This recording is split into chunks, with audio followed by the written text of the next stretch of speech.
O Brasil, em 10 anos, levou metade da população para a extrema-direita e não levou simplesmente por causa de propaganda em horário eleitoral gratuito.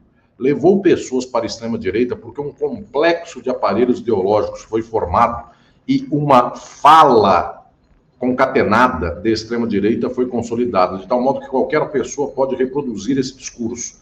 Então, esta ação não dependeu nem sequer, no fundamental, de grande financiamento público de campanha. Claro, toda a direita bebeu dessa fonte, que também dela bebeu a esquerda. No entanto, esta ação decisiva foi uma ação, eu diria, arisca, arrojada, uma ação que se valeu de instrumentos que estavam por aí, como redes sociais, como a internet, e estas ações de extrema-direita começaram a ganhar uma capilaridade social. Nesse nível de ação, estes pequenos grupos plenamente de luta da esquerda não conseguem alcançar, porque efetivamente esses grupos lidam contra a máquina do capital, e a extrema-direita lida a favor da máquina do capital. Então, o algoritmo privilegia a extrema-direita, ele não privilegia posições transformadoras. O que estou dizendo é que se nós não temos, de quando em quando, uma possibilidade de uma espécie de coesão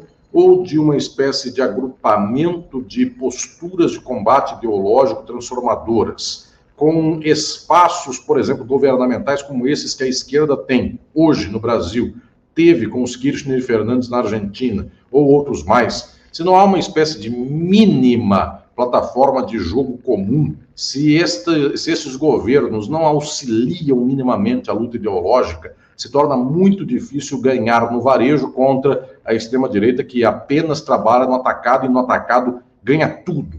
Então, é muito triste vermos que já estamos aqui, talvez no 5º governo dito de esquerda do Brasil, 2 de Lula, 2 de Dilma e mais este novo de Lula, e não há um investimento substancial em luta ideológica. Eu não esperaria que um governo de centro, um governo reformista, um governo que é contra o socialismo, historicamente o PT é contra o socialismo, eu não esperaria desse governo nenhuma ajuda a posições de muitos socialistas, mas era de se esperar que houvesse ao menos um investimento em televisões públicas que não fossem diretamente da extrema-direita, em possibilidades de jornalismo e comunicação e documentário que pudesse consolidar informações mínimas para a classe trabalhadora. Nem isso há. Não há porque, no final das contas, qualquer posição que venha a educar as massas, ela, se for muito verdadeira e muito sincera, ato contínuo, ela vai se abeirar da crítica ao capitalismo. Como esses governos não admitem fazer a crítica ao capitalismo, pelo contrário, são a antessala de salvaguarda do capital, não há discursividade possível.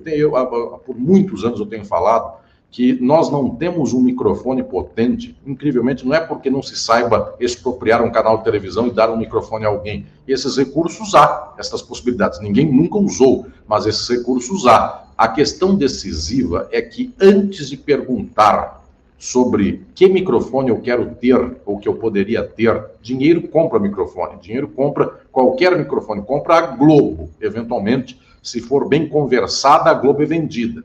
No entanto, o SBT, qualquer outra máquina dessa. No entanto, a questão decisiva é que, quando se tiver um microfone na mão, eis a prova dos 9. Via de regra, vai se falar a mesma coisa, porque o problema não é o microfone, o problema é o que se fala para qualquer microfone transmitir. Isto que se fala não pode falar contra o capitalismo. E quando a esquerda não pode falar contra o capitalismo, ela até evita ter microfone, porque no final das contas, vai que na tentação alguém fala algo contra o sistema, e aí dá no que dá. Aí depois tem que dizer que não é contra o sistema, que é a favor do sistema, porque aí caem 2 pontos da Bolsa de Valores e vão dizer que o governo está acabando, e aí vão fazer todo um processo de tentativa de corrigir os erros dessa história, e então alguém falou contra a ditadura, não podia falar contra a ditadura porque desagradou um militar, não sei em qual caserna aí perdido no Brasil. Então, por isso que se evita ter microfone. Como se evita ter microfone, não destrava a luta ideológica. Resultado, a extrema-direita nada de braçada e ganha as massas e as posições de esquerda, ainda que sabendo aonde podem chegar, ou até mesmo, ainda que descobrindo algumas formas de luta de base, luta da classe trabalhadora no seu campo, eu diria, chão, mas isso não é suficiente nos dias de hoje, com a tecnologia de hoje, com a dinâmica da reprodução ideológica de hoje, isso não é suficiente sequer para arriscar o verniz do domínio do capital.